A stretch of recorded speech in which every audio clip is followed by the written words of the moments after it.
네, 안녕하세요. 생활 속의 유익한 뉴스와 정보를 콕 집어서 세세하게 전달해 드리는 뉴스 읽어주는 남자 유익남 김두식입니다. 네, 첫 번째 뉴스는 어떤 소식일까요? 네, 노로바이러스에 의한 장염 환자가 늘어나고 있어서 주의가 요구됩니다. 광주보건환경연구원이 지난해 11월부터 식품매개 감염병 의심 환자 중 노로바이러스 검출률이 꾸준히 높아지고 있다고 밝혔는데요.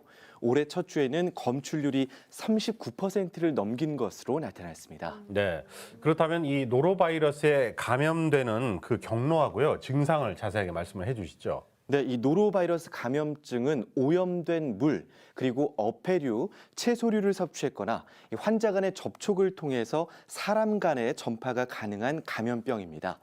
이 바이러스에 오염된 식품을 먹고 24시간에서 48시간이 지나면 미열, 구토, 오한, 설사 등의 증상을 보이다가 닷새 이내에 회복이 되지만 어린이와 노약자, 임산부는 탈수 증상만으로도 위험해질 수 있어서 주의해야 합니다. 와, 노로바이러스에 감염이 되면 열도 날 수 있고 네. 코로나19랑 증상이 조금 비슷한 부분이 있어서 더 조심해야 될 것 같아요. 네, 보건환경연구원 관계자는요, 말씀처럼 코로나19와 증상이 비슷한 부분이 있기에 이 장염 증상이 나타나면 일반 병원 진료와 동시에 코로나19 진단 검사도 꼭 받아야 한다고 당부하고 있습니다.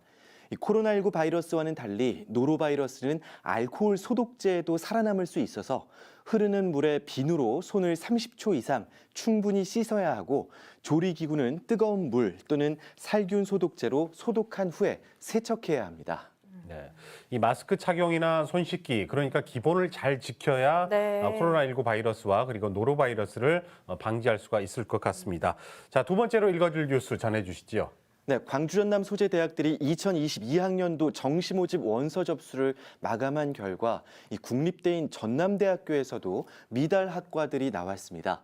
지역 대학들 대부분은 의대, 치대, 약대, 간호대 등 전통적 인기 학과를 제외한 상당수 학과들에서 모집 정원을 채우지 못했습니다. 네, 대학별로 또 학과별로 격차가 크게 벌어져서 지방대 생존 위기가 가중되고 있다고 들었는데요.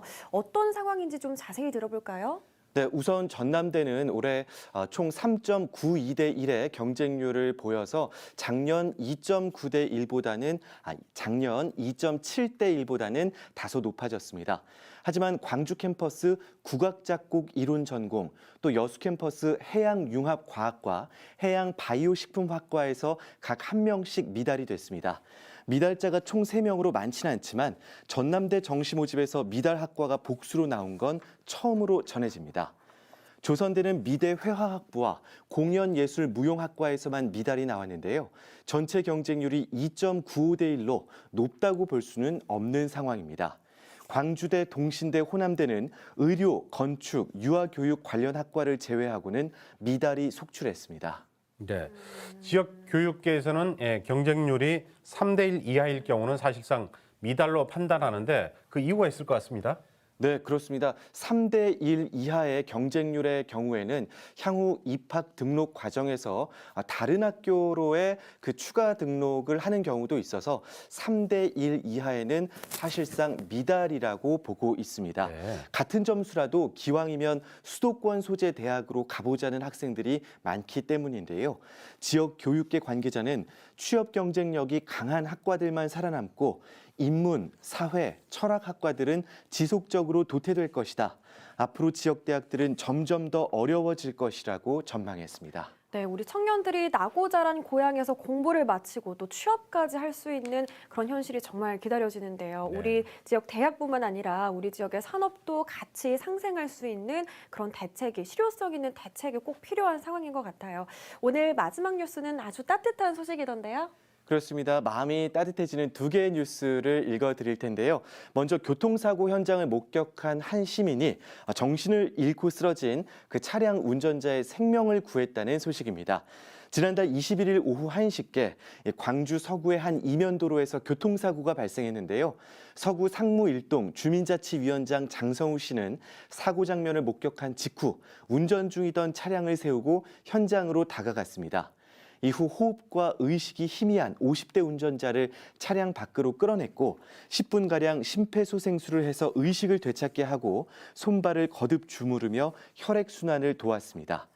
해당 운전자는 119 구조대에 의해 병원으로 옮겨져서 치료를 받으면서 건강을 회복하고 있는 것으로 전해집니다. 네, 조금 전에 그 장성우 시민 사진으로 만나봤는데요. 근데 네. 젊은이가 아니라 좀 나이가 있으신 분임에도 불구하고 이렇게 네. 정말 용기 있는 행동을 해주셔서 다시 한번 감사의 말씀드리고 네. 또 당연한 일을 했다 이렇게 겸손한 소감을 밝혀주셨습니다.